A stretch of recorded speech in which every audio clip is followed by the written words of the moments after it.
கர்த்தருடைய பரிசுத்தமுள்ள நாமத்திற்கு மகிமை உண்டாவதாக.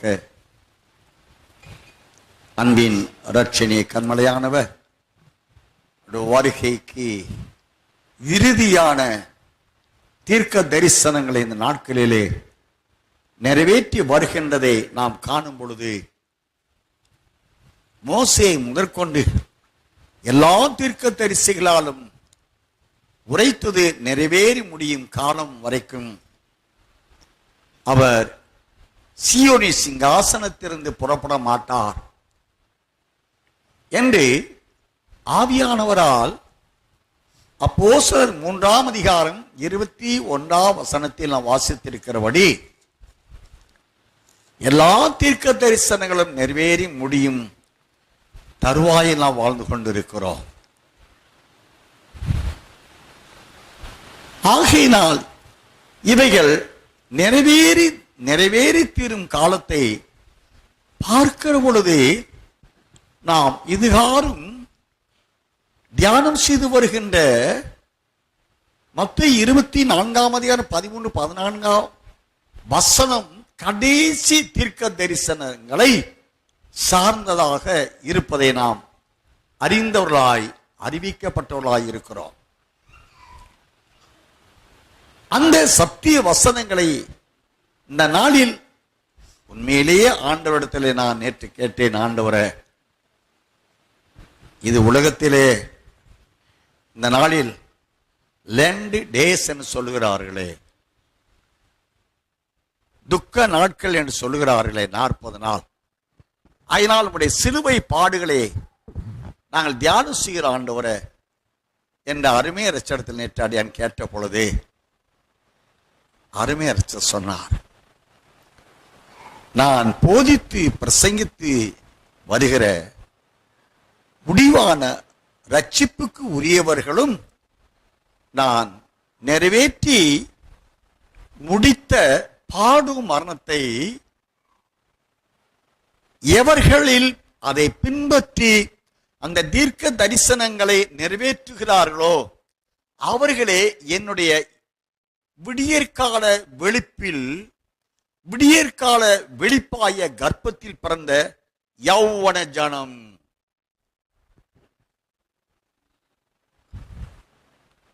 அவர்களே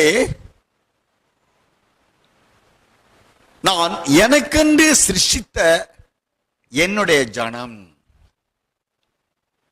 ஆகையினால் இந்த நாளிலும் அந்த முடிவான ரட்சிப்புக்குரிய சத்தியத்தையே பிரசங்கிக்க வேண்டும் என்று அருமையர் நேற்று பிற்பகலிலே சொன்னார்.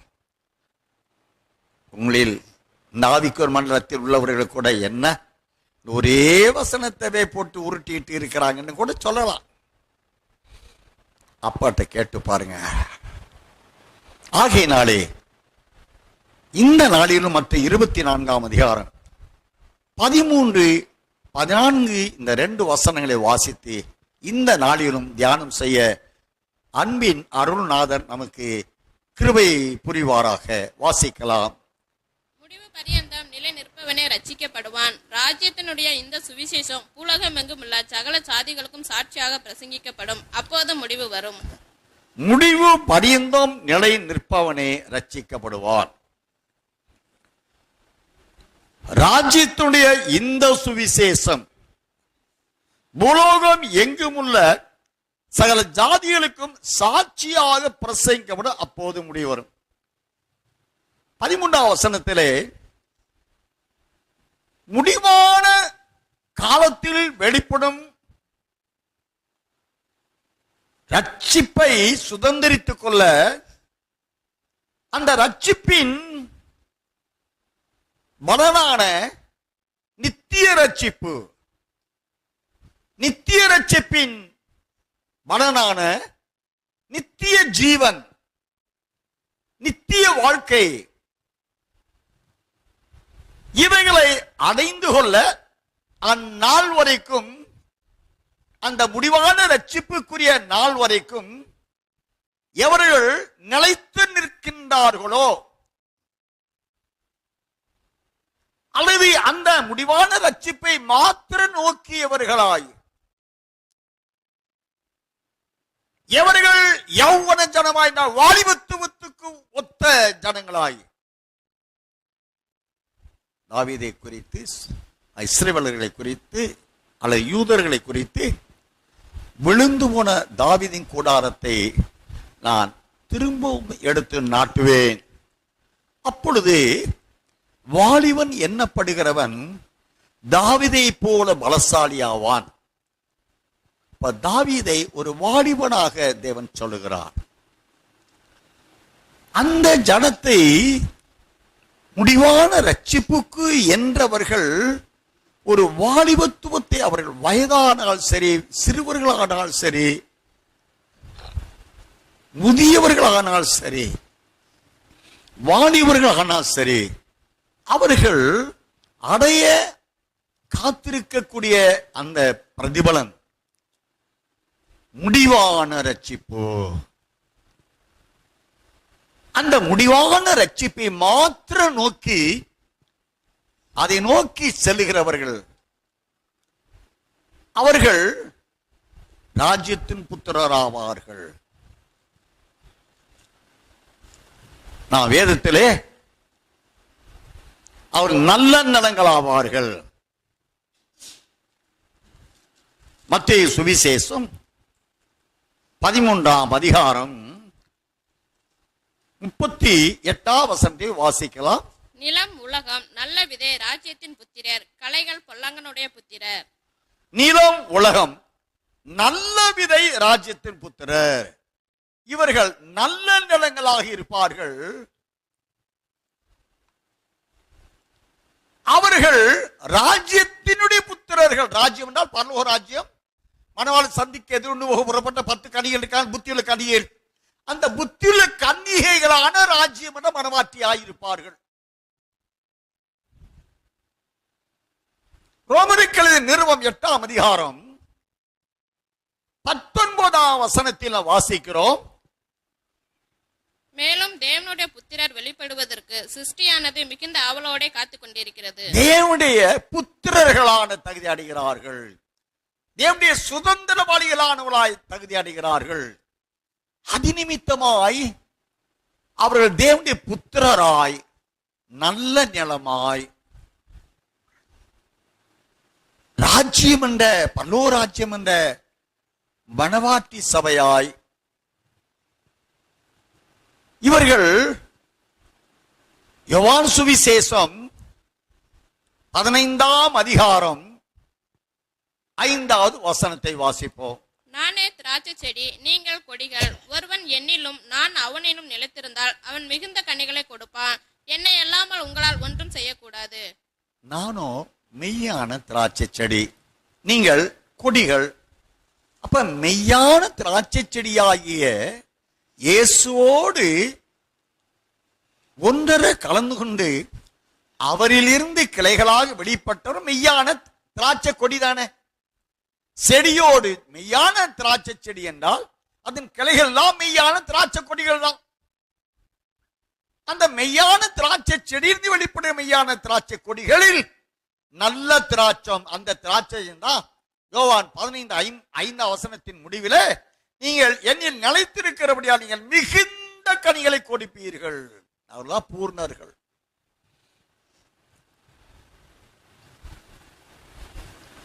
இந்த ஜனத்தை குறித்து யோவேல் தீர்க்கதரிசி புஸ்தகம் 2ஆம் அதிகாரம், ஹல்லேலூயா, யோவேல் 2ஆம் அதிகாரம் 2ஆம் வசனம் வாசிங்களேன். அது இருளும் அந்தகாரமுமான நாள், அது மப்பும் அந்தாரமுமான நாள், விடியற்கால வெளுப்பு. ஒன்றிலிருந்து வாசி. சீயோனிலே எக்காலம் பூதுங்கள், என் பரிசுத்த பர்வதத்திலே எச்சரிப்பின் சத்தமிடுங்கள். தேசத்தின் குடிகள் எல்லாம் தத்தளிக்க கடவர்கள், ஏனெனில் கர்த்தருடைய நாள் வருகிறது, அது சமீபமாய் இருக்கிறது.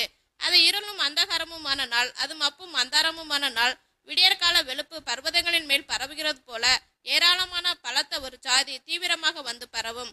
அப்படிப்பட்டது முன் ஒரு காலத்திலும் உண்டானதும் இல்லை, இனி தலைமுறை தலைமுறையாக வரும் வருஷங்களிலும் உண்டாவதும் இல்லை. அவைகளுக்கு முன்னாக அக்கினி பட்சிக்கும், அவைகளுக்கு பின்னாக ஜுவாலை எரிக்கும். அவைகளுக்கு முன்னாக தேசம் ஏதேன் தோட்டத்தை போலவும், அவைகளுக்கு பின்னாக பாலான வனாந்தரத்தை போலவும் இருக்கும். அவைகளுக்கு ஒன்றும் தப்பி போவதில்லை. அவைகளின் சாயல் குதிரைகளின் சாயலை ஒத்தது. அவைகள் குதிரை வீரரை போல ஓடும். அவைகள் ஓடுகிற ரதங்களின் இரைச்சல் போலவும் செத்தைகளை எரிக்கிற அக்கினி ஜுவாலைகளின் இரைச்சல் போலவும் யுத்தத்துக்கு ஆயத்தப்பட்ட பலத்த ஜனத்தின் இரைச்சல் போலவும் பர்வதங்களுடைய சிகரங்களின் மேல் குதிக்கும். அவைகளுக்கு முன்பாக ஜனங்கள் நடுங்குவார்கள். எல்லா முகங்களும் கருகி போகும். அவைகள் பராக்கிரமசாலிகளைப் போல ஓடும். யுத்த வீரரை போல மதிலேறும். வரிசைகள் பிசகாமல் ஒவ்வொன்றும் தன் தன் அணியிலே செல்லும். ஒன்றை ஒன்று நெருக்காது. ஒவ்வொன்றும் தன் தன் பாதையிலே செல்லும். அவைகள் ஆயுதங்களுக்குள் விழுந்தாலும் காயப்படாமல் போகும். அவைகள் பட்டணம் எங்கும் செல்லும். மதிலின் மேல் ஓடும். வீடுகளின் மேல் ஏறும். பலகனி வழியாய் திருடனை போல உள்ளே நுழையும். அவைகளுக்கு முன்பாக பூமி அதிரும். வானங்கள் அசையும். சூரியனும் சந்திரனும் இருண்டு போகும். நட்சத்திரங்கள் ஒளிமழுங்கும். கர்த்தர் தமது சேனைக்கு முன் சத்தமிடுவார். அவருடைய பாளையம் மகா பெரிது.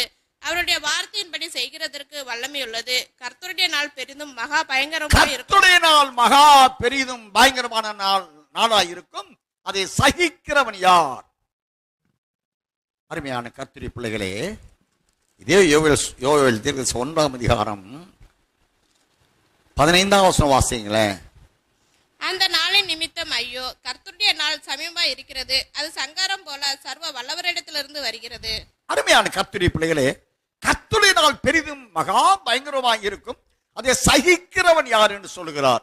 2ஆம் வசனத்திலே அது இருளும் அந்தகாரமுமான நாள், அது மப்பும் மந்தாரமுமான நாள், விடியற்கால வெளுப்பு பர்வதங்களின் மேல் பரவுகிறது போல. அங்கே 110ஆம் சங்கீதம் 3-4 வசனங்களில் வாசிக்கிறோம். விடியற்கால வெளுப்பின் விடியற்கால வெளுப்பாய கர்ப்பத்தில் உமக்கு யௌவன ஜனம் பிறக்கும் என்று சொல்லுகிறார். அதே தீர்க்க தரிசனம் யோவேல் 2ஆம் அதிகாரம் 2ஆம் வசனத்தின்படி விடியற்கால வெளுப்பு பர்வதங்களின் மேல் பரவுகிறது போல ஏராளமான பலத்த ஒரு ஜாதி தீவிரமாக வந்து பரவும். அப்படிப்பட்டது முன் ஒரு காலத்திலும் உண்டானதும் இல்லை, இனி தலைமுறை ஒரு காலம் உண்டாவதும் இல்லை. கர்த்தருடைய பிள்ளைகளே, முடிவான ரட்சிப்பின் காலத்துக்கு உரிய ஒரு கூட்டத்தை தேவன் வைத்திருக்கிறார். அந்த முடிவான ரட்சிப்பை குறித்து தேவன் பெரிதான ரட்சிப்பு என்று சொல்லுகிறார். நீ எபிரேயருக்கு எழுதிய நிருபம் 2ஆம் அதிகாரம் 4ஆம் வசனத்தை 4 மற்றும் 10வது வசனத்தை வாசிக்கலாம். அடையாளங்களினாலும் அற்புதங்களினாலும் பலவிதமான பலத்த செய்கைகளினாலும் தம்முடைய சித்தத்தின்படி பகிர்ந்து கொடுத்த பரிசுத்த ஆவியின் வரங்களினாலும் தேவன் தாமே சாட்சி கொடுத்ததுமாயிருக்கிற இவ்வளவு பெரிதான ரட்சிப்பை குறித்து நாம் கவலையற்று இருப்போமானால் தண்டனைக்கு எப்படி தப்பித்து தேவன் தாமே சாட்சி கொடுத்ததுமாயிருக்கிற இவ்வளவு பெரிதான ரட்சிப்பு. யாரே சாட்சி கொடுக்கிற இந்த முடிவான ரட்சிப்புக்குரியவர்கள தேவனே சாட்சி கொடுக்கிறார்கள். இந்த யௌவன ஜனம் முடிவான ரட்சிப்புக்குட்பட்ட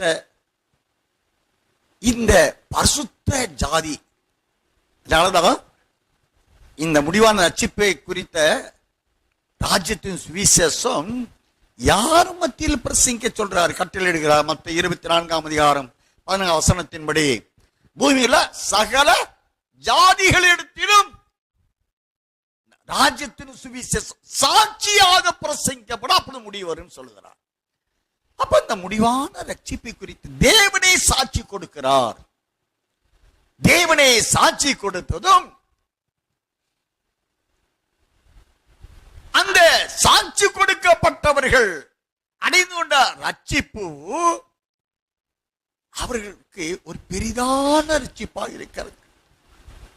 மறுபடியும் அடையாளங்களினாலும் அற்புதங்களினாலும் பலவிதமான பலத்த செய்கைகளினாலும் தம்முடைய சித்தத்தின்படி பகிர்ந்து கொடுத்த பரிசுத்த ஆவியின் வரங்களினாலும் தேவன் தாமே சாட்சி கொடுத்ததுமாய் இருக்கிற இவ்வளவு பெரிதான ரட்சிப்பை குறித்து பெரிதான சாட்சி தேவனே சாட்சி தேவனால் சாட்சி கொடுக்கப்பட்ட சாட்சியானவர்கள் இவர்கள். இந்த சாட்சியானவர்கள் இவர்கள் எழும்பி இயங்கி சீயோனை தரித்துக் கொள்ள ராஜாக்கள் இவர்களில் உண்டான இவர்கள் உதிக்கிற ஒளியினிடத்திற்கு ராஜாக்கள் நடந்து கடந்து வரத்தக்கதான வேதத்தில் வாசித்திருக்கிறோம்.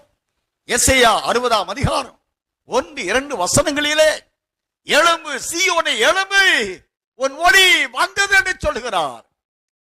2ஆம் வசனத்தின்படி இருள் பூமியையும் காரிருள் ஜனங்களை மூடிக்கொள்ளும். அதைத்தான் யோவேல் சொல்லுகிறார். யோவேல் 2ஆம் வசனத்தில் அது இருளும் அந்தகாரமுமான நாள், அது மப்பும் மந்தாரமுமான நாள்.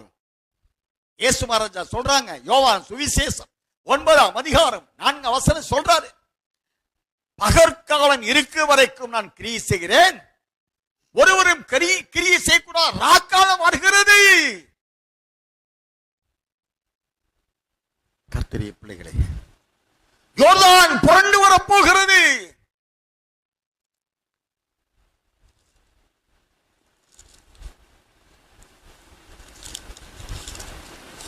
யோவேல் 1:15 அந்த நாளை சகிக்கிறவன் யார்? இதே மத்திய சுவிசேஷத்திலே மத்திய 24ஆம் அதிகாரம் 29 வாசிங்க. அந்நாட்களின் உபத்திரவம் முடிந்தவுடனே சூரியன் 21ஆம் வசனம்.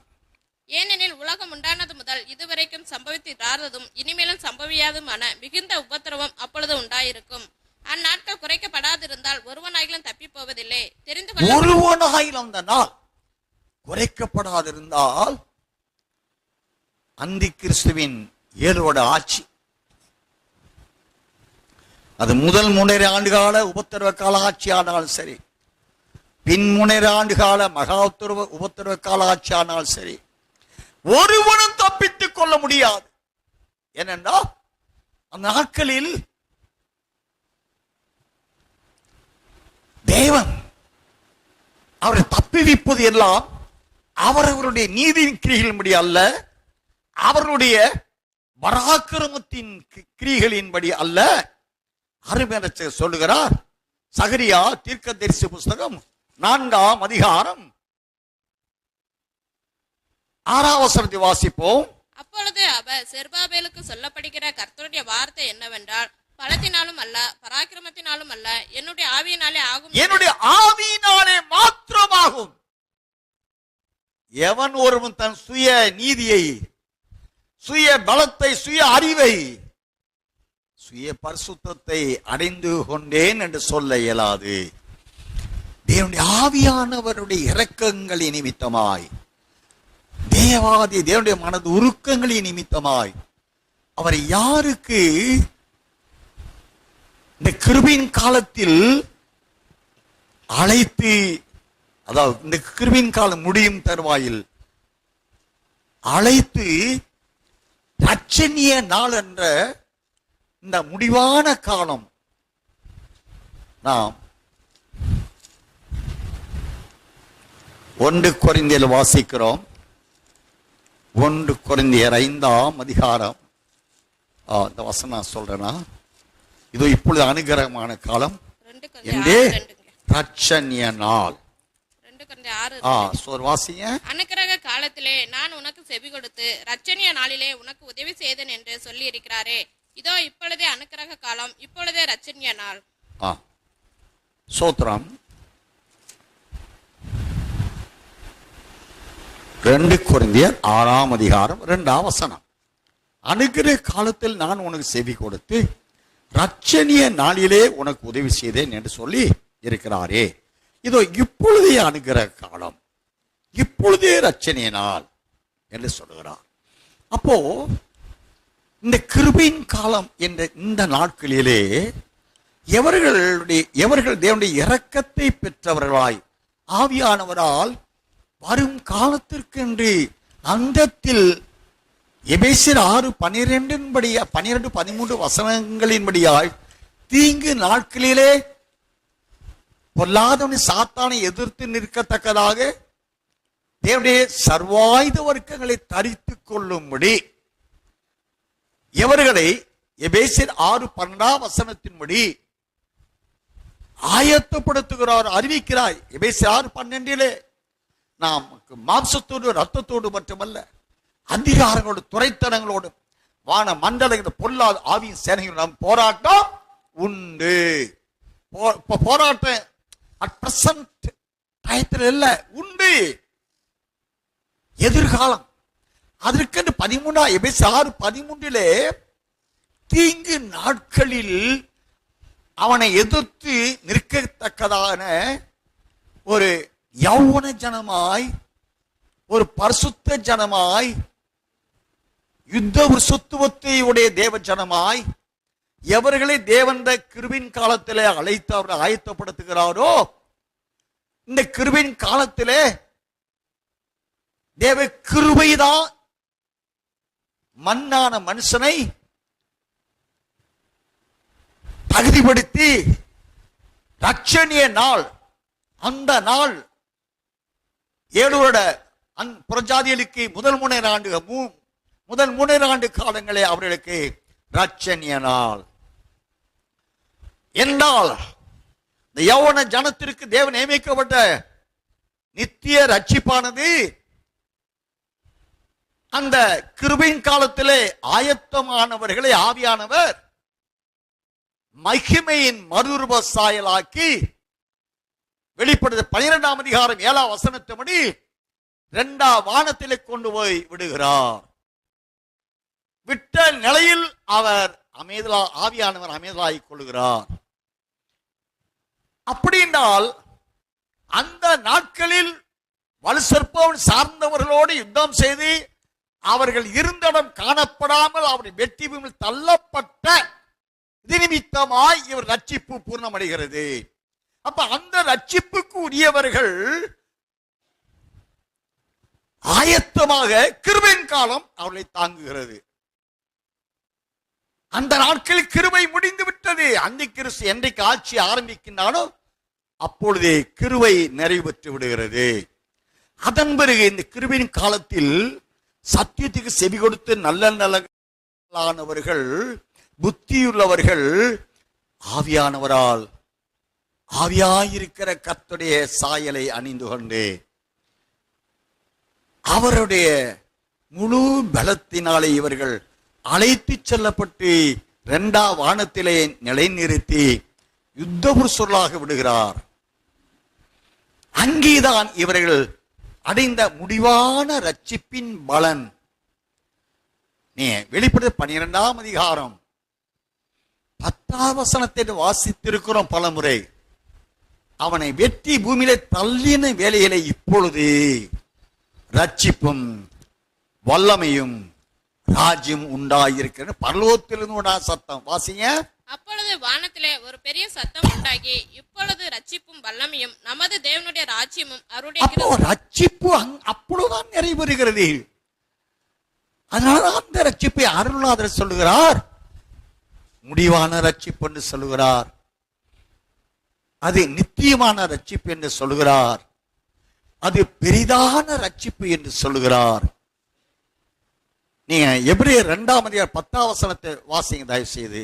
ஏனென்றால் தமக்காகவும் தம்மாலையும் சகலத்தையும் உண்டாக்கினவர் அநேகம் பிள்ளைகளை மகிமையில் கொண்டு வந்து சேர்க்கையில் அவர்களுடைய ரட்சிப்பின் அதிபதியை உபத்திரங்களினாலே பூரணப்படுத்துகிறது அவருக்கு ஏற்றதா இருந்தது. அவர் உபத்திரவுகளினாலே பூர்ணத்துவத்தை அடைந்து, இயேசு மகாராஜா பாடுகளில் உபத்திரவுகளினாலே அவர் பூர்ணத்துவத்தை அடைந்து அதிநிமித்தமாய் அவர் உபத்திரவுகளை பூர்ணத்துவத்தை அடைந்ததை போல எவர்கள் உபத்திரவத்தின் பூர்ணத்துவத்தை அடைந்தவர்களாய் முடிவான ரட்சிப்பின் பந்தய பரிசு பொருளை பெற்றுக்கொள்ள அழைக்கப்பட்டவர்கள் எவர்களோ அவர்களை மகிமையில் சேர்ப்பிக்கிறார். உபத்திரவுகளை பூர்ணத்துவத்தினாலே அநேக பிள்ளைகளை மகிமை சேர்ப்பிக்கும்படி என்று வாசிக்கிறோம். அருமையான கர்த்தருடைய பிள்ளைகளே, இந்த முடிவான ரட்சிப்பு என்பது இன்றைக்கு ஆவிக்குரிய மண்டலத்தில் அதுக்கு மாறான நிலைகளை சபையின் அங்கமாவதற்கு என்றதான ரட்சிப்பையே இதோ போதிக்கிறார்கள். நான் தவறு என்று சொல்லவில்லை. அவர்கள் புறஜாதியின் வாழ்க்கையிலிருந்து அல்லது பாவ வாழ்க்கையிலிருந்து விடுவிக்கப்பட்டு பரிசுத்த வாழ்க்கைக்கு என்று தகுதிப்படுத்த அவர்கள் சபையில் கொண்டு வந்து சேர்ப்பிக்கிறார். சபையின் அங்கமாய், சபை யாருன்னு சொல்ல அவர் சரீரம் என்று சொல்கிறார். அவருடைய சரீரமான சபையில் ஒருவேளை அந்த ஆத்துமாக்களுடைய பாதமாக கைகளா இருக்கலாம், கால்களா இருக்கலாம். இப்படி அவருடைய சரீரமான சபையில் சேர்த்து வந்து அவருடைய சத்தியவான்களாய், சத்தியத்துக்கு தூண்டும் ஆதாரமானவர்களாய் வளர்த்து ஜீவ விருட்சத்தை, சத்திய வசனத்தை பிடித்துக் கொண்டு எரிந்து பிரகாசிக்கிற ஜீவ ஒளியை போல, ஜீவ வெளிச்சத்தை போல அவர்கள் பிரகாசிக்கிறவர்களாய் வளர்க்க அழைக்கப்பட்ட கொடுக்கப்பட்ட ரட்சிப்பு தான் சபையின் அங்கமாவதற்கு என்று கொடுக்கப்பட்ட ரட்சிப்பு. ஆனால் அந்த ரட்சிப்பை முடிவிலே நாம் எவர்கள் நின்று நிலைக்கிறார்களோ அல்லது கிருபின் காலத்தில் எவர்கள் நின்று நிலைக்கிறார்களோ அந்த ஆரம்ப கால ரட்சிப்புக்கு உட்பட்டவர்களாய் நிற்கிறார்களோ அவர்களையே முடிவான ரட்சிப்புக்கு அழைக்கிறார், ஆயத்தப்படுத்துகிறார். ஆரம்பகால சபையின் அங்கமாவதற்குரிய ரட்சிப்பு தான் அவர்களை கற்புள்ள கன்னியர்களாய் அவர்களை ஆயத்தப்படுத்த ரட்சிப்பாய் இருக்கிறது. அவர்களை மகிமையின் சபையாய் அவருக்கு முன்பாக நிறுத்துகிற ரட்சிப்பாய் இருக்கிறது. அந்த ரட்சிப்பில் நின்று நிலைக்கிற அதைத்தான் முடிவறிந்து சொல்லுகிறார். ஏன்னா முடிவான காலத்துல தான் முடிவான ரட்சிப்பு வெளிப்பட போகிறது. அந்த ரட்சிப்பை குறித்து பரலோகமே சீயோனே ஆரவாரம் செய்கிறது. தேவன் இவர்களுக்காக, இந்த முடிவான ரட்சிப்புக்கு உட்பட்ட இந்த மனவாட்டியானவர்களுக்காக, இந்த பரிசுத்த ஜனத்திற்காக எசேயா 62 அதிகாரம் 11-12 பரிசுத்த ஜனம் என்று சொல்லுகிறார். எசேயா 62 அதிகாரம் 1-2 வசனங்களிலே எரிகிற தீவெட்டியான ரட்சிப்பை உடையவள் என்று சொல்லுகிறார்.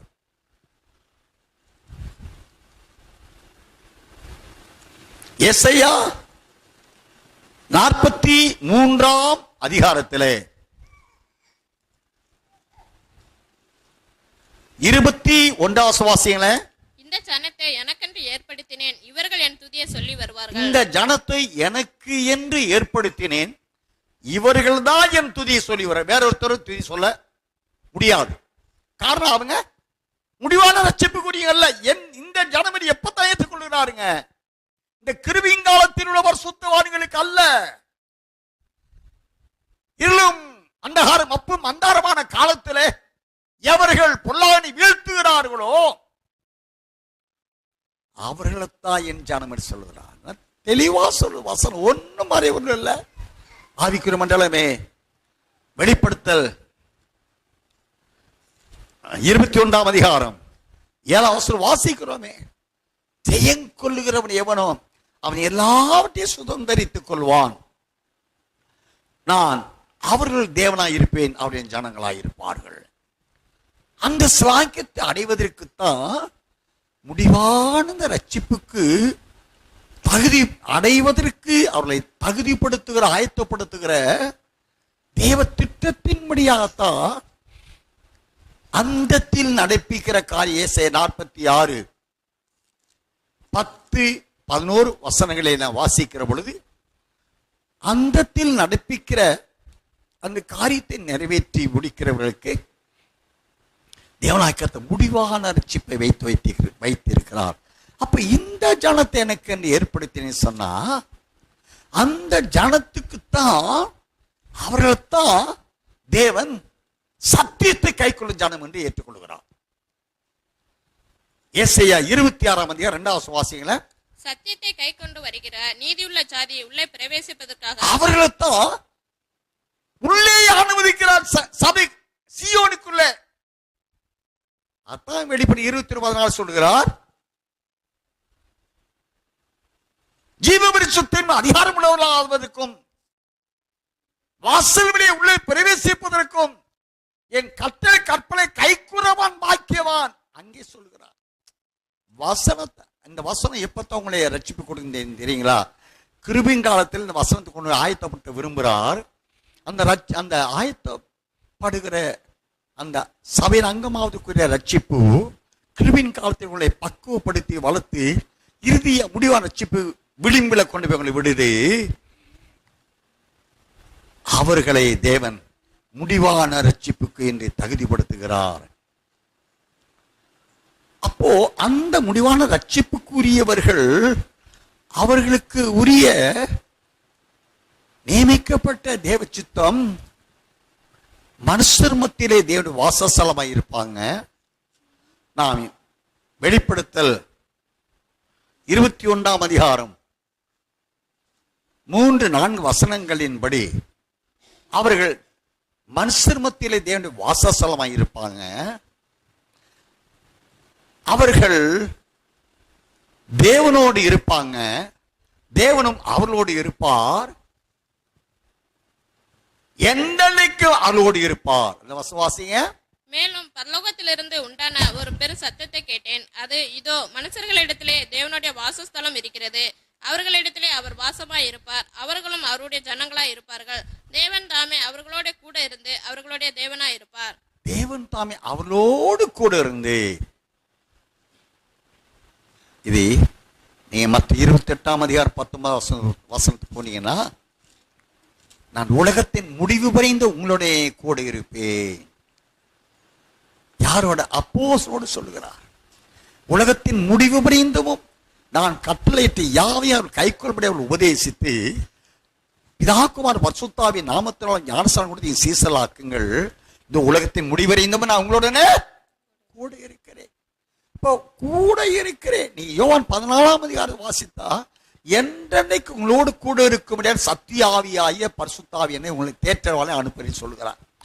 அப்போ இந்த முடிவான ரட்சிப்புக்கு உட்பட்ட யவன ஜனம் இருக்காங்களே, பரிசுத்த ஜனம் என்று சொல்லுகிறார்களே, ஒரு ஜாதி என்று சொல்லுகிறார்களே. ஏன்னா இவர்கள் எல்லாருமே உலகம் எங்கும் உள்ள ஜாதிகள் தான் மீட்கப்படுறாங்க. யூதர்கள் இருந்து அல்லங்க, ஒரு ஜாதி இருந்து மீட்கப்படுகிறபடினாலதான் அந்த திட்டம் நிறைவேற்றப்படுவதற்கு தான் மத்திய 24ஆம் அதிகாரம் 14 இந்த ராஜ்யம், அதாவது மனவாட்டியானவள் மனவாட்டியை தகுதிப்படணும் அப்படின்னா அது பரிசுத்த புதிய எருசலேம் நகரம் அல்லது பரிசுத்த புதிய மனவாட்டி சபை, அங்கதான் வந்து சேரணும். சேர்ந்தா மட்டும் போதாது, அவற்றிலிருந்து சுபவிசேஷம் சுவிசேஷம் நற்செய்தி, அதுதான் மகிமையின் மேல் மகிமை மறுமடைவோம். அந்த நற்செய்தியை அறிவிக்க கேட்டு ஆயத்தமாகணும். மனவாட்டி சபையின் அங்கமாகாவிட்டாலும் அது வெளிப்படுகிற சத்தியத்திற்கு தூணும் ஆதாரமான வாழ்க்கை வாழ்ந்து அவர்கள் எரிந்து பிரகாசிக்கிற வெளிச்சமாய் அவர்களில் தேவனுடைய ஒளி உதிக்கிற ராஜிரி ஆசாரை கூட்டமான தகுதி அடையாவிட்டாலும் மனவாட்டி ஆக முடியாது. நம்ம பேர் நான் மனவாட்டி சபைன்றாங்க. ஆண்டவரே சொல்றாரு, கடந்த செவ்வாய்க்கிழமை நினைக்கிறேன் அதிகாலையில் ஆண்டு சொல்றார்,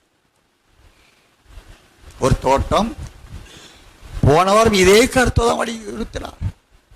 தோட்டம் அடியான தோட்டமாக இருக்கிறது.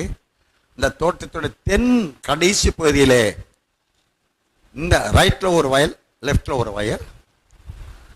அந்த ரைட்ல இருக்கக்கூடிய வயல் சுத்தமாக தரிசா கிடக்கு,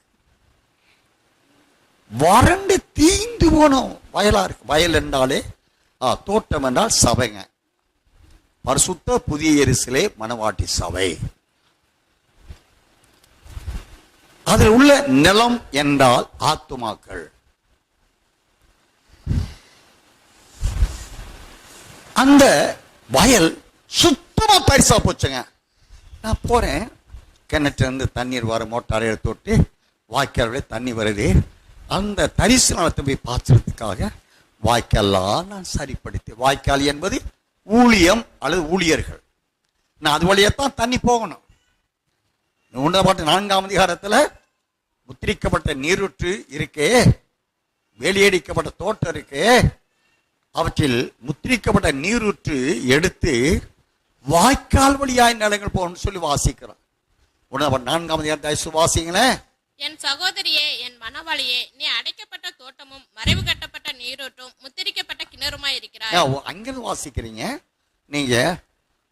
சோத்திரம் 11-12 வசனம் வாசிங்களேன்.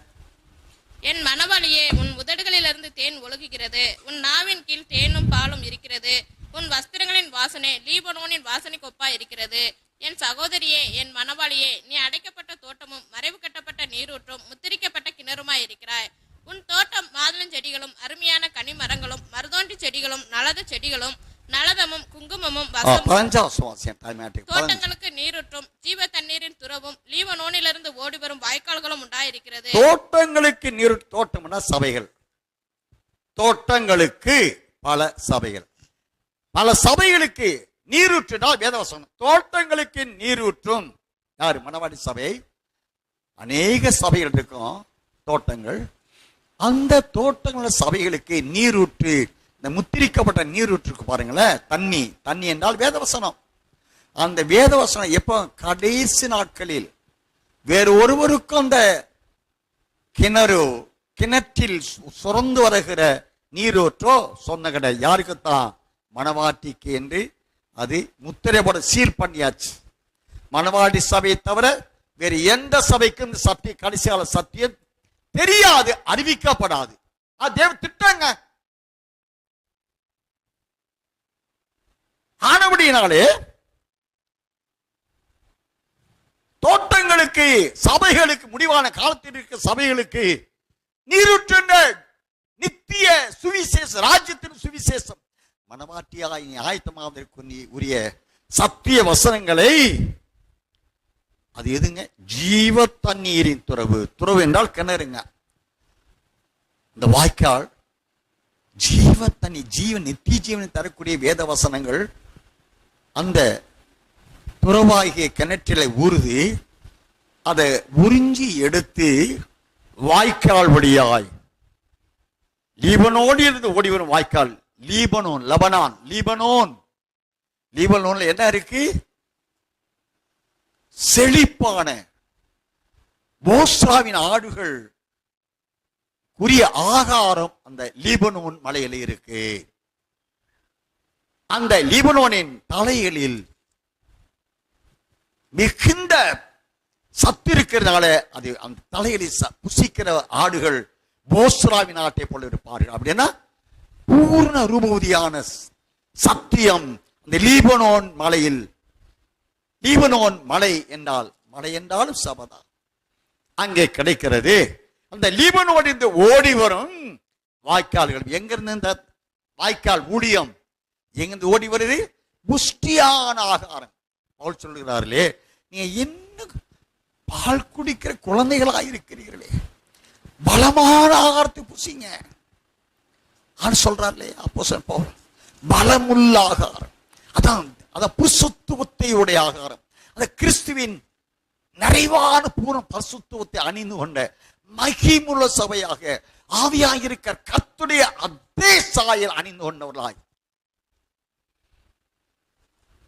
அவர் வெளிப்படும் போது அவர் இருக்கிற வண்ணமாக நாம் அவரை தரிசிப்பதற்கு பூர்ண உறுதிகளாய் பலதொன்றும் இல்லாதவர்களாய் தகுதிப்படுத்துகிற அந்த ஆகாரம் லீபனோனில் இருந்து ஓடி வருகிற, மலை உச்சியிருந்து சுரந்து வருகிற, வெளிப்படை 22ஆம் அதிகாரம் 1 வாசிக்கிறேன் இல்லையா?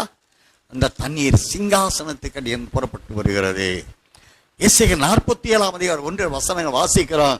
அது எருசலேம் ஆலயத்தின் கிழக்கு வாசலை அடிப்பது புறப்பட்டு வருகிறது.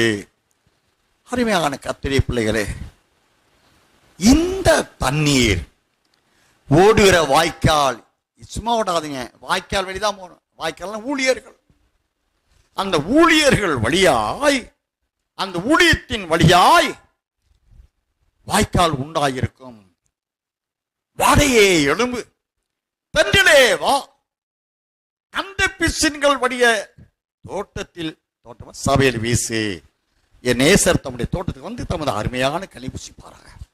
அருமையான கனியர் உண்டாக்குறதுக்கு தான் தேவன் உழைப்பு வைத்திருக்கிறார். இப்பொழுது ஆண்டவர் காண்பித்த அந்த அறிவிப்புக்கு கடந்து போவோம். ஆக அந்த தரிசு நிலத்திற்கு தண்ணீர் பாய்ச்சாடியான் போகிறேன். தண்ணீர் வயலுக்கு தண்ணியை கொண்டு போயிட்டாங்க. பாய்ச்சிட்டு இருக்கும் போதவே மகாபாபிலோன் பெண் ரூபத்தில் பேடிப்பய பயந்தாங்குடி பயப்ப எப்படி வரான்? ஒரு பெண் ரூபத்தில் ஒரு பொம்பளை போல வரான். வந்துட்டு ஒரு பெண் ரூபத்தில் வந்து நின்று ஆவின்னு சொல்லிட்டா மகாபாபிலோன். என்ன வந்ததுன்னு கேட்டா அவன் சொல்றான், ரொம்ப பரிதபிக்கிறவன் போல, இந்த நிலமே தரிசு நிலம். எதுக்குங்க? பரிசுத்த புதிய எருசலேம் மணவாட்டி என்ற தோட்டத்தில் இருக்கிற வயலண்ட ஆத்துமாவில் தரிசு நிலமா இங்க வாங்கி விட்டுறாங்கல்ல, அந்த தரிசு நிலங்களுக்கு நீ தண்ணி பாய்ச்சிரியே, என்ன பிரயோஜனம்? அதனால உனக்கு என்ன பயன் உண்டாக போகுது? இந்த வயல்கள் தண்ணி பாய்ச்சாத, நீ மீறி பாய்ச்சன இந்த வயலுக்கு தண்ணியை வரவிடாதபடி செய்வேன் அப்படின்னு சொல்றான். சொன்ன கொஞ்ச நேரத்தில் வாய்க்கால வந்து தண்ணியில் நின்று போச்சு. நான் பார்க்கிறேன், வாய்க்கால தண்ணி வந்துடுறது, மோட்டாரெல்லாம் ஓடிக்கிட்டு இருக்கு, கிணத்துல தண்ணி அங்கிட்டலாம் வந்துட்டு வாய்க்காலில். ஆனால் இந்த வயலுக்கு வரக்கூடிய தண்ணியை நிப்பாட்டிட்டான்னு பார்த்தாங்க. வாய்க்கால் ஒரு சைடில் எலிவலை இருக்கு பாருங்க, உங்களுக்கு தெரியும் எலிவலை. அந்த எலிவலைக்குள்ள தண்ணி முழு போதுங்க. என் கையில் மண்மட்டி இருக்கு. என்ன ஆண்டவரே, இந்த தரிசு நிலங்களை எப்படியாவது கனி கொடுக்கு விருச்சங்களா மாற்ற ஆண்டவரே, தண்ணி பாய்ச்ச வர இவன் சொல்றான். இந்த தரிசு நில தண்ணி பாய்ச்ச உனக்கு ஒரு பிரயோஜனம் இல்லைன்னு சொல்றான். எந்த மண்வெட்டி எடுத்துங்க, வெட்டி வெட்டி அந்த அந்த எலிவலை அடைக்கிறேன். அடைச்சாலுங்க தண்ணி உடுக்கு தான் போயிட்டு இருக்கு. வசந்துங்க நிக்கிறேன்.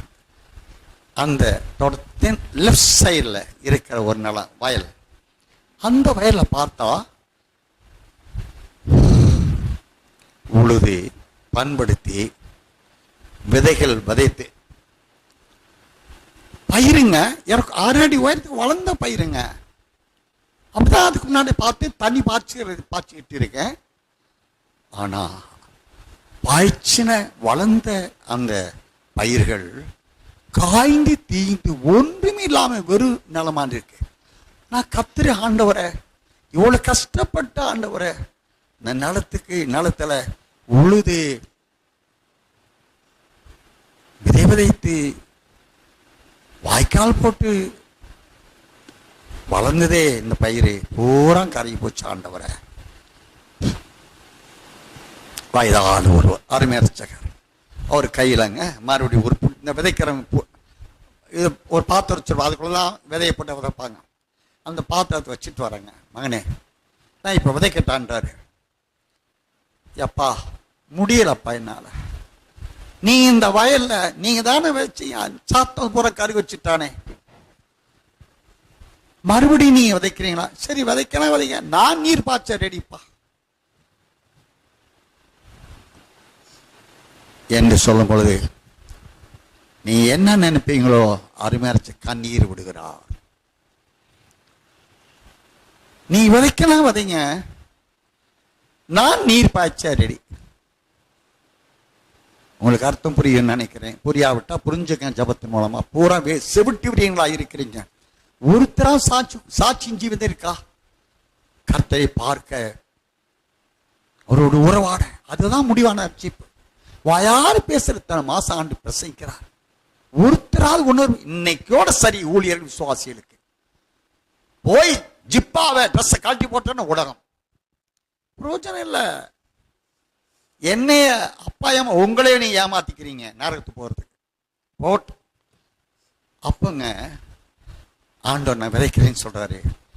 எப்பா நான் நீர் நான் தண்ணி பாய்ச்சுறப்பா சொல்றேன். திரும்பி பார்க்கிறேன், தோட்டத்திலே அடுத்த சில இந்த வடக்கு சைடில் இருக்கக்கூடிய வயல்லாம் ஓரளவுக்கு வளர்ந்து கொண்டு இருக்கு. ஆனால் அண்ணன் கனி கொடுக்கல. அருமையான கர்த்தருடைய பிள்ளைகளே, அருமைய ரட்சகர் இந்த கடைசி நாட்களுக்கு என் ஒரு கூட்டத்தை ஏற்படுத்தி வைத்திருக்கிறார். அவர்கள் சத்தியத்தை கை கொண்ட வாழ்க்கை வாழணும். சத்தியத்தை கை கொண்ட நீதியின் வாழ்க்கை வாழணும். அருமைய ரட்சகர் சொல்லுகிறாரே, என் நீதி தூரமாயிருப்பது இல்லை. நீங்க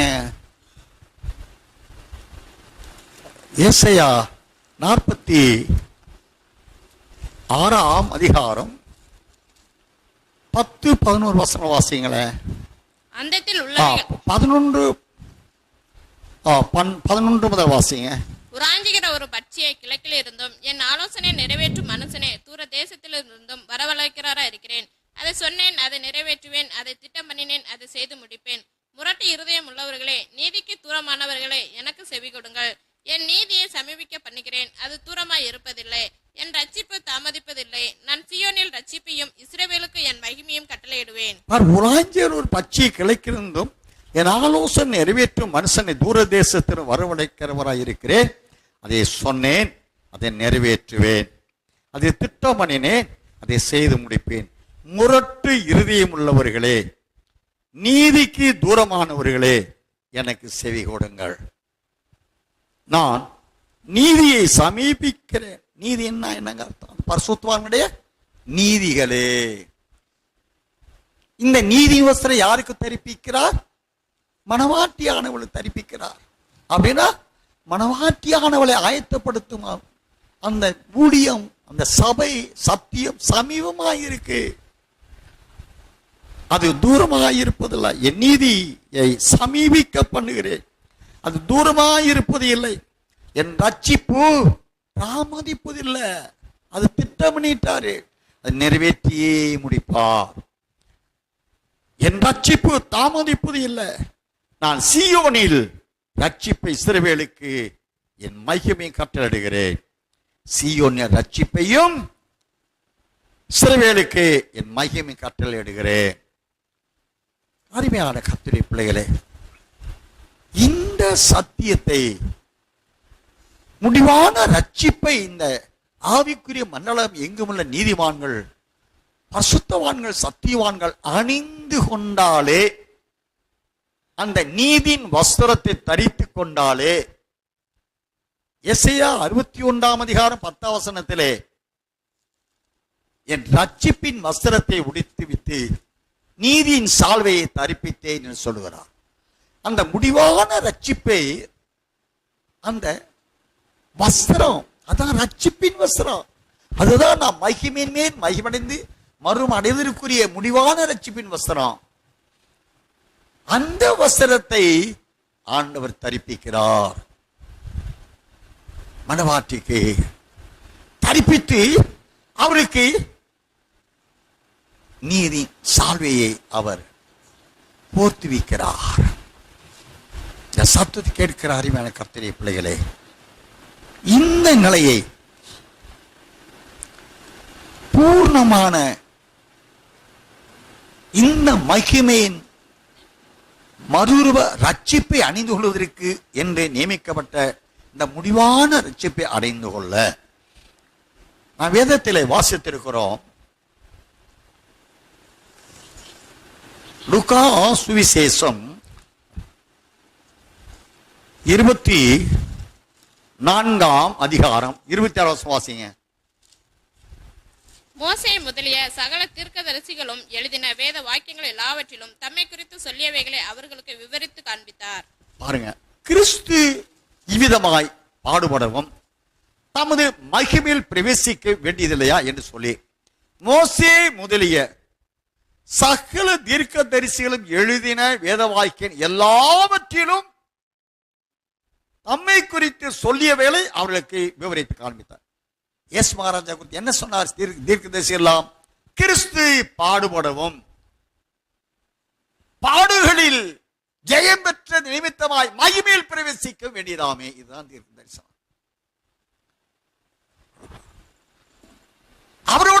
பாடுகளை சகித்தோம் என்றால் அவரோடு கூட ஆளுகை செய்வோமே.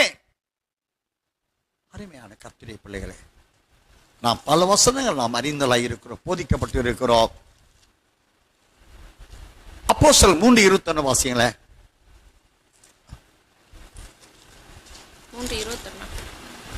உலக தோற்றம் முதல் தேவன் தம்முடைய பரிசுத்த தீர்க்கதரிசிகள் எல்லாருடைய வாய்க்கினாலும் உரைத்தவைகள் எல்லாம் நிறைவேறி தீரும் காலங்கள் வருமளவும் பரலோகம் அவரை ஏற்றுக்கொள்ள வேண்டும். பாருங்க, உலக தோற்றம் முதல் தேவன் தம்முடைய பரிசுத்த தீர்க்கதரிசிகள் எல்லாருடைய வாக்கினால் உரைத்தவை எல்லாம் நிறைவேறி தீரும் காலங்கள் வரும் அளவும், எல்லாம் நிறைவேறி தீரும் காலங்கள் வரும் அளவும் பரலோகம் அவரை ஏற்றுக்கொள்ள வேண்டும். அப்போ ஏசப்பாவு குறித்த பாடுகள் படவும் பின்பு மகிமையில் பிரவேசிக்க வேண்டியதாமே என்று ஏற்படுத்தப்பட்ட இந்த முடிவான ரட்சிப்பு இருப்பாருங்களேன். இந்த முடிவான ரட்சிப்புக்கு ஏசப்பா தெளிவா சொல்லிடுறாரு, அவருக்கு சீசனாகணும். ஒருவன் தன்னைத்தான் வெறுத்து தன் சிலுவையை அனுதினம் எடுத்துக்கொண்டு என்னை பின்பற்றாதவன் என் சீசனா இருக்க மாட்டான். சீசனா இருக்கணும்னா ஒருவன் தன்னைத்தான் வெறுத்து அனுதினம் சிலுவை என்றால் பாடுகள், கஷ்டம், சிலுவை எடுத்துக்கொண்டு என்னை பின்பற்றுகிறவன் என்னை சீசனாய் இருப்பான்.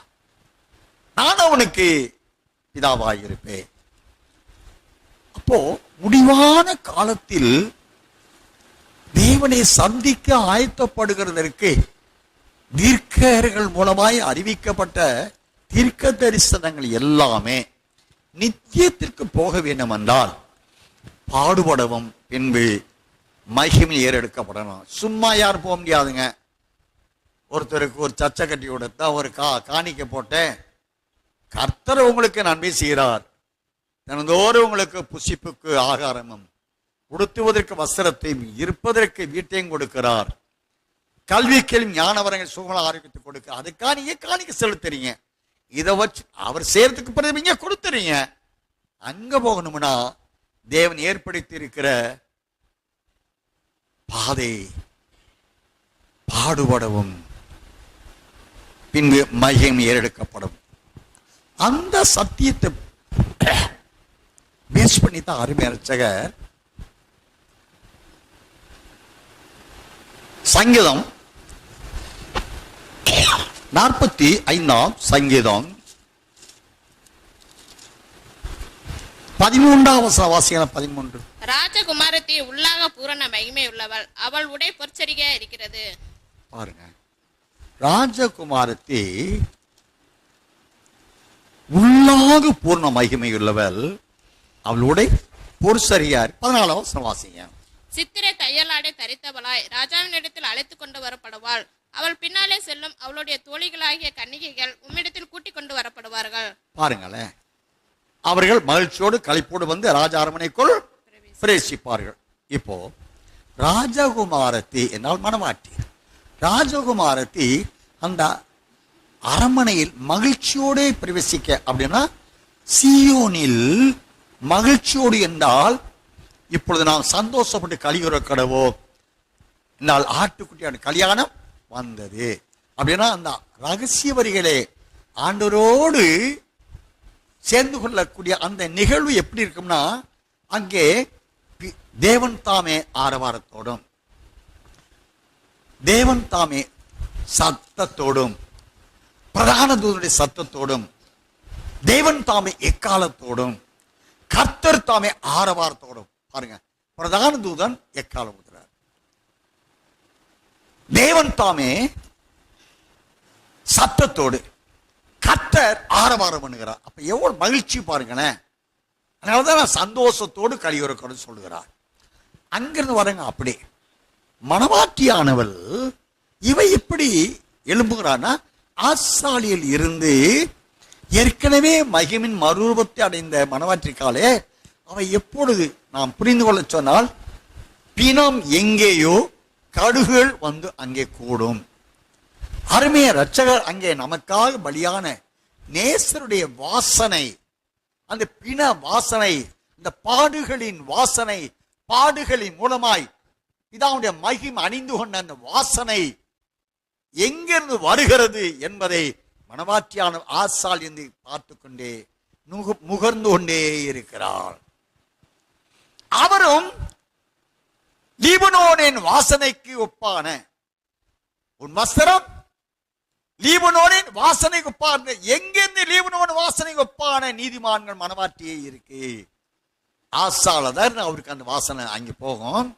உடனே அவர் லீபனோனின் வாசனையுடைய மணவாட்டியானவன் நோக்கி ஆரவாரம் செய்கிறார். கர்த்தர் தாமே ஆரவாரத்தோடு, தேவன் தாமே எக்கால சத்தத்தோடும், பிராணத்தோடு சத்தம். இதெல்லாம் எங்கிருந்து வருகிறது? ஆத்சாலியிலிருந்து வருகிறது. அவர்கள் இவளை பார்க்க இவர்கள் பறந்து போவதற்கு எத்தனைக்கும் இமைப்பொழு வேளையிலே கர்த்தருக்குள் முதலாவது மரித்தவர்கள் முதலாம் உயிர்த்தெழுதலிலே அவர்கள் எழும்பி கல்லறையில் இருக்கிறார்கள். அந்த எக்கால் சத்தத்தை கேட்ட உடனே அடுத்து இமைப்பொழுதிலே புரிந்து கொள்ள சொன்னால், ஒரு இமைப்பொழுது, ஒரு இந்த இமைப்பொழுது நான் கான்சுமெண்ட் அந்த ஐஸ் பேண்ட் பாருங்களேன், அதான் ஒரு இமைப்பொழுது. ஒரு இமைப்பொழுதின் நேரம் 1.25 வினாடி, செகண்ட்ஸ், நாட் மினிட்ஸ் அல்ல. அந்த கண் இமைக்கிற நேரம் எவ்வளவுங்க? 1.25 வினாடி நேரம், செகண்ட். அந்த 1.25 வினாடி நேரத்தை 2 பகுதி பிரித்தால், முதல் பகுதி கர்த்தருக்கும் மரித்து இளைப்பாறிக் கொண்டிருக்க பரிசுத்தவான்கள் எழும்புகிறார். சத்தத்தை கேட்டு கல்லறை திறக்கும். பரிசுத்தவான்கள் எழும்பி கல்லறையில் அமர்ந்து கொள்கிறார்கள். பின்பகுதி, அந்த 1.25 வினாடியில் பின்பகுதி, மணவாட்டி ஏற்கனவே மறுமடைஞ்சிருக்காளே, இவள் ஆயத்தமாகிறார். 2 கூட்டம் ஒன்றாக ஒரே கூட்டமாய் மணவாட்டி சபையாய் எங்கிருந்து அந்த வாசனை வருகிறதோ, பிணம் என்ற பாடுகள் மூலமாய் மகிமையின் வாசனை எங்கிருந்து வருகிறதோ, எங்கிருந்து வரும்? இவளால் சாத்தான் தோற்கடிக்கப்பட்டான் 2ஆம் வானம். அந்த இடம் தான் இப்ப கல்யாணம் நடக்கிற இடமா இருக்கு. அங்கே அவர்கள் வந்து வாசனை எங்கிருந்து வர, ஆசால் இருக்கிற இந்த 2 கூட்டமும் ஒன்றாய் மணவாட்டியாய் சேர்ந்து அங்கே செல்ல, அங்கே எவ்வளவு பெரிய மகிழ்ச்சி சந்தோஷம் உண்டாயிருக்கும். அவர்களும் சந்தோஷம், இவர்களுக்கும் சந்தோஷம். இப்ப தாங்க ஆதியாகமம் 6ஆம் அதிகாரத்துல மனுஷனை பூமியிலே உண்டாக்கினதற்காக அவர் மிகவும் விசனப்பட்டார். அது முதற்கொண்டு எதை தோட்டத்தில் ஆதாம் ஏவா தேவ மகிமை இழந்தது முதற்கொண்டு அன்பு பிதாவாய சபா உண்டான கவலை எல்லாம் இப்பதான் தீருதுங்க. அப்பத்தான் பிதா சிரிக்கிறாரு. நிச்சயமா இப்பொழுதெல்லாம் பிதா துக்கத்தோடு தான் இருக்கிறாரு.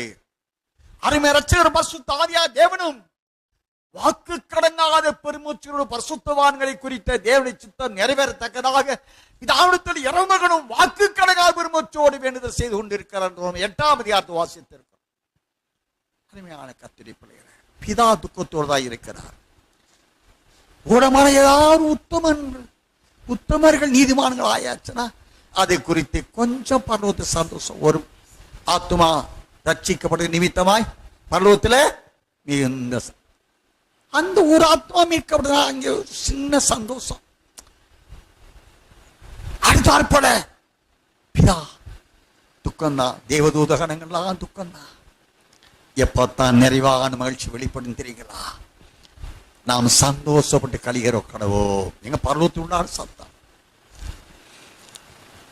வெளிப்படுத்தல் 12ஆம் அதிகாரம் 10ஆம் வசனத்தில் அப்பதான் இப்பொழுது ராஜ்யம் ரட்சிப்பு வல்லமை வெளிப்பட்டதே. அப்பதான் சந்தோஷங்க. இந்த சத்து கேட்கிற கர்த்தருடைய பிள்ளையே, ஆனபடினால் இந்த லெண்டு டேஸ், லெண்டு என்றால் ஹெல்ப், உன்னுடைய ஆத்துமா பாவத்தை விட்டு முற்றிலுமாக வெளியேறி பூர்ண பரிசுத்தத்தை அடைந்து கொள்ள உன் ஆத்மாவிற்கு உன் ஆவியும் சரீரமும் அடங்கி ஒடுங்கி ஆவியானவருக்கு அர்ப்பணித்து நீ பூர்ண ரூபவதி ஆவதற்கென்று ஒப்பு கொடுக்கிற உதவி செய்கிற ஆத்மாவுக்கு உதவி செய்கிற. ஏண்டா உன் ஆத்மாதான் எக்காசத்தம் கேட்டு போகுதுங்க. அது நிமித்தமா சரீரமாயும் சரீரமாறும் அடையுங்க. என்னைக்கு நேசரோடு வாழ போறது இந்த மண்ணா சரியா இங்க போறது இல்ல, மையும் சரீரம் தான் போகும். அந்த சரீரம் மையும் சரீரமா மாறணும்னா உன் ஆத்மா மறும் அடையணும். என் ஆத்மா அம்மிடம் ரதம் போட நான் நினையாத நேரத்தில் எடுத்துக்கொள்ளப்பட சொல்றாளே, உன் ஆத்மா வாழுகிறது போல உன் ஆத்மா வாழ போகுது. அதற்கு உதவி செய்யக்கூடிய ஒரு காலகட்டம் தான் அந்த 40 days. இதை வச்சுட்டு ஒண்ணு போக முடியாது கர்த்தருடைய பிள்ளைகளே. ஆகையினாலே பாடுகள், அதனாலதான் வெளிப்பட 12ஆம் அதிகாரம் 1-2 வசனத்துல 1-2-4 இந்த வசனம் வாசித்தா 1 வசனத்துல தேவனுடைய மகிமையின் அழகை அணிந்து கொண்ட மணவாட்டி அல்லது முடிவான ரட்சிப்பினால் அலங்கரிக்கப்பட்ட மணவாட்டியினுடைய ஒரு பிரதிபலிப்பை வெளிப்பட 12:1 நாம் பார்க்கிறோம். அதை அந்த மகிமையை முடிவான ரட்சிப்பை இழக்க வைக்க 2ஆம் வசனத்திலே ஸ்திரீயானவளை கர்ப்பை வேதனைப்பட்டு அலற வைக்கிறாள். உபத்திரவத்தின் பூர்ணம். ஆனாலும் 4ஆம் வசனத்திலே அவளுக்கு தேவன் அருளப்பட்ட ஜெயம் என்ற ஆண் குழந்தையை அவனால் தோற்கடிக்க முடியவில்லை, அழிக்க முடியவில்லை. மாறாக அந்த ஆண் குழந்தையை ஸ்திரீ பெற்றெடுத்து அந்த ஸ்திரீ ஜெயம் பெற்றால் அந்த ஜெயம் பெற்ற ஆண் குழந்தை தேவனோடு தேவனுடைய சிங்காசனம் எடுத்துக்கொள்ளப்பட்டு அது நிமித்தமாக சகல ஜாதியின் இருப்பு கொள்ள ஆளு செய்யும் ஆண் குழந்தையான தகுதி அடைகிறது. ஆக பாடுகள் தாங்க. நாம் எபிரேயருக்கு நிருபத்திலே கூட 5ஆம் அதிகாரத்திலே 7ஆம் வசனத்திலிருந்து நான் 7ஆம் வசனம் நினைக்கிறேன், 7ஆம் வசனத்திலிருந்து வாசிக்கிறோம். அவர் பாடுபட்டு, எபிரேயர் 5ஆம் அதிகாரம் 7ஆம் வசனம் வாசிக்கல. அவர் மாம்சத்தில் இருந்த நாட்களில் தம்மை மரணத்திலிருந்து ரட்சிக்க வல்லமையுள்ளவரை நோக்கி பலத்த சத்தத்தோடும் கண்ணீரோடும் விண்ணப்பம் பண்ணி வேண்டுதல் செய்து தமக்கு உண்டான பயபக்தி நிமித்தம் கேட்கப்பட்டு அவர் குமாரனாய் இருந்தும் பட்ட பாடுகளினாலே கீழ்ப்படிதலை கற்றுக்கொண்டு தாம் பூரணனான பின்பு தமக்கு கீழ்ப்படுகிற யாவரும் நித்திய ரட்சிப்பை அடைவதற்கு காரணராகி மெல்கி சேதைக்கின் முறைமையின்படியான பிரதான ஆசாரியர் என்று தேவனாலே நாமம் தரிக்கப்பட்டார். அருமையான கர்த்தருடைய பிள்ளைகளே, அவர் குமாரனாய் இருந்தும் பட்ட பாடுகளினாலே கீழ்ப்படிதலை கற்றுக்கொண்டு பாடுகளின் பூர்ணத்துவம் பிலிப்பியர் 2 வாசத்திற்கு சிலுவை மரணவரின் தம்மை தாழ்த்தின பட்ட பாடுகளினாலே அவர் குமாரனாயிருந்தும் தேவனாயிருந்தும் தேவனுக்கு சமமாயிருந்தும் அவருடைய ஒரே நாமத்தை தரித்திருந்தோம் அவர் நமக்கு எல்லாவற்றிலும் மாதிரியை ஏற்படுத்தும்படி அவர் பட்ட பாடுகளினாலே கீழ்ப்படிதலை கற்று பிதாவுக்கு உரிய கனத்தை கொடுத்து அவர் சித்தத்தை எப்பாடுபட்டால் நிறைவேற்றணும். நான் தான் 7ஆம் வசனம் வாசிக்கிறோம். அவர் மாம்சத்தில் இருந்த நாட்களிலே தம்மை மரணத்தினின்று ரட்சிக்க வல்லமையுள்ளவரை நோக்கி பிதாவை நோக்கி பலத்த சத்தத்தோடும் கண்ணீரோடும் விண்ணப்பம் பண்ணி வேண்டுதல் செய்து தமக்கு உண்டான பயபக்தி நிமித்தமாய் கேட்கப்பட்டது. அப்போ அவர் பட்ட பாடுகளினால் கீழ்ப்படிதலை கற்றுக்கொண்டு பிரதான மெல்கிசேதேக் என்றால் அவருடைய தத்துவம் ஒரு மெல்கிசேதேக் முறைமையின்படி ஒரு ஆசாரியர் ஆகிறார் என்றால் அவருக்கு அவர் வம்ச வரலாறு இல்லாதவர், திருமணம் செய்யாத நஸ்ரேயர், ஆதியும் அந்தமும் இல்லாதவர்கள். அவர்கள் என்றென்றைக்கும் ஆசாரியர்கள். இந்த இறை தத்துவம் உள்ளடங்கியதுதான் மெல்கிசேதேக்கின் முறைமை.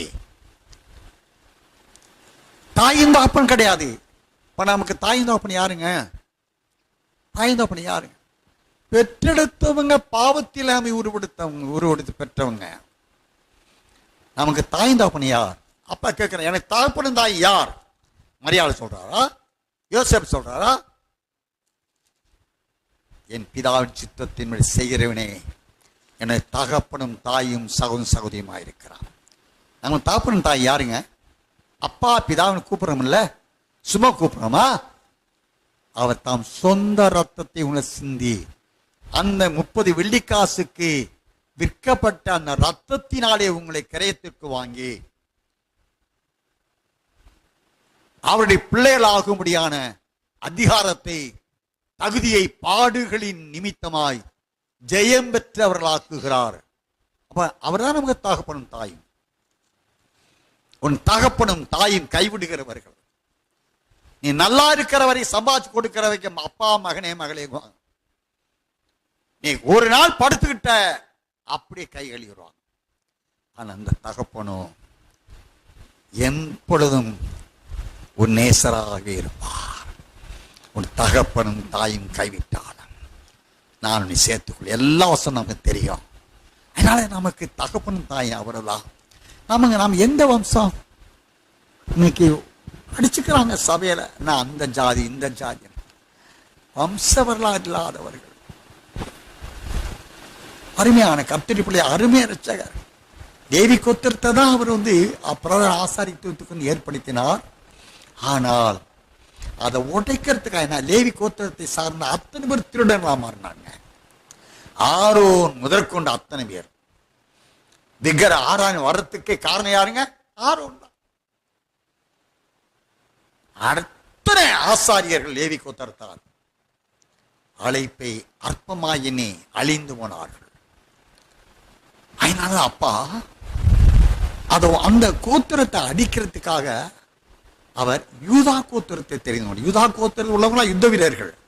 போர்படைக்கு முதலாக யூதா கோத்திரத்தின் கொடிதான் முன்னாடி போகணும். அந்த யூதா கோத்திரத்தின் படை தளபதி தான் அம்மினதா. அவர் தான் முன்னாடி போகணும். அவர் தான் ஜெயம் தேவன் கட்டளையிட்டு இருக்கிறார்.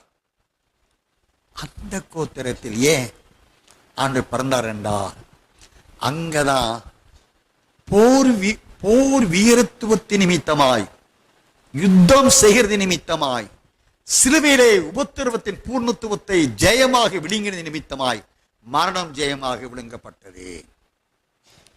ஜீவகாலமெல்லாம் மரண பயத்தில் இருக்கிற யாவருக்கும் நித்திய ஜீவனை என்னடி மரியாதை மெல்கிசேதேக்கின் முறைமையின் வழியான ஆசாரியத்துவம் ஜனங்களுக்கு கிடைக்கப்பெற வேண்டும் என்றால் யூதா கோத்திரத்தின் சிங்கமே போர் வீர முதல் வெற்றி மெல்கிசேதேக்கு தான். அதனால அவர் யூதா கோத்திரம் தெரிந்து கொண்டார். இந்த சத்தை கேட்காதீங்க கத்திரவிடே, உனக்காக போர்க்களத்திலே பாடுகள் உண்டு, நிந்தை அவமானங்கள் பசி பற்றி உண்டு.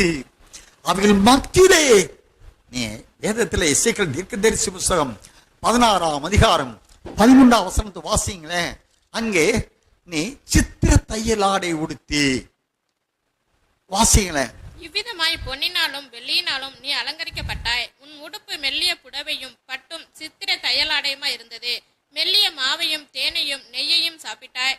நீ மிகவும் அழகுள்ளவளாகி ராஜ்யத்தை பாருங்க. சித்திர தையலாடை 45:13 14 சித்திர தையலாடை தரித்தவளாய் ராஜகுமாரி உள்ளா போன அழகுள்ளவர்.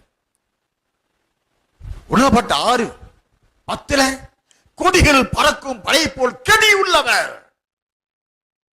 அந்நோதிபுல் உதிக்கிற இவளியார். இவளியார் எசேக்கியேல் சொல்றாரு.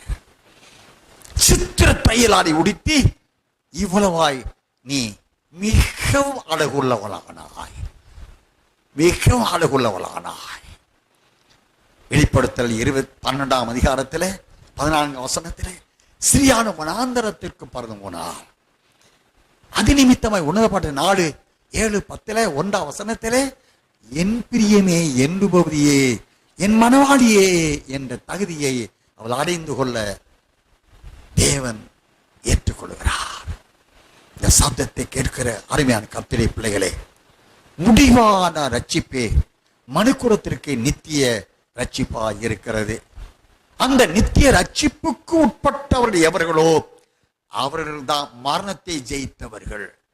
அவர்கள் தான் மரணமே இல்லாத மனமாட்டியாய் என்றைக்கும் மெலிசதிக்கும் முறைமையின்படி பிரதான என்றைக்கும் இருக்கிற பிரதான ஆசாரியத்துக்குரியவர்களாக இருக்கிறார்கள். அதனால 1 அதிகாரத்துல நீங்கள் ராஜரீக ஆசாரி கூட்டமாக இருக்குன்னு சொல்றாரு. இந்த ரட்சிப்பின் சுவிசேஷத்தை எங்கும் இருளுள்ள ஜனங்களுக்கு பிரசங்கிக்கிறது நிமித்தமாய் அந்த புண்ணியங்களை நீங்கள் அறிவிக்க முடியாத ராஜரீக ஆசாரி கூட்டமாக இருக்கிறேன்னு சொல்றாரு. தேவனுடைய பரிசுத்த சந்நிதியாயிருக்கிறேன்னு சொல்றாரு.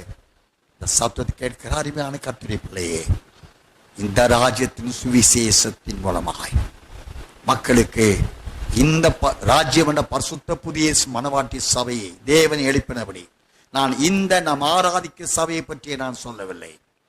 தேவ தீர்க்க தரிசனத்தின்படியாக கடைசி நாட்கள் எழுப்பப்பட சித்தம் கொண்டிருக்க அந்த சபை குறித்து நான் சொல்லுகிறேன். அந்த பரிசுத்த புதிய எருசலேம் மனவாட்டி சபையில் தன்னை அங்கமாய் அர்ப்பணித்து அந்த சபையிலிருந்து முத்திரிக்கப்பட்ட ஜீவ தண்ணீரான நித்தியத்துக்குரிய சத்தியங்களை போதிக்க, அதை கேட்டு கற்று கை கொண்டு அதனுடைய முடிவான ரட்சிப்பு என்ற நித்திய ரட்சிப்பை அவர் பிரசன்னமாகும் வேளையில் துதி கனம் மகிமையை அடைந்து கொள்வதற்கு ஆயத்தப்படுத்துகிற தகுதிப்படுத்துகிற அந்த முடிவான ரட்சிப்பை தேவன் கடைசி காலத்திற்கு தீர்க்க தரிசனமாய் அறிவிக்க வைத்திருக்கிறபடியால் அந்த சத்தியத்தை தேவஜனமே எங்கும் சுற்றி திரிந்து எல்லா புறஜாதிகளிலிருந்து மீட்கப்படும் நீதிமான்களுக்கு என்று வைக்கப்பட்ட தீர்க்க தரிசனங்களாய் இருக்கிறபடினாலே அந்த சத்தியத்தை எங்கும் சுற்றி அறிவிக்க கர்த்தர் அழைக்கிறார். அர்ப்பணிப்போமா? ஆயத்தமாவோமா? ஆயத்தப்படுத்துவோமா? அர்ப்பணிப்போம், ஆயத்தப்படுத்துவோம். மாணவன் வருகிறே முற்றிய மணிகளாய் பூர்ண ரூபவதிகளாய் நம்மை சேர்த்துக்கொள்ள ஆயத்தமாகவும் ஆயத்தப்படுத்துவோம். தேவன் தாமே தமது வார்த்தைகளை ஆசீர்வதிப்பார். ஹல்லேலூயா.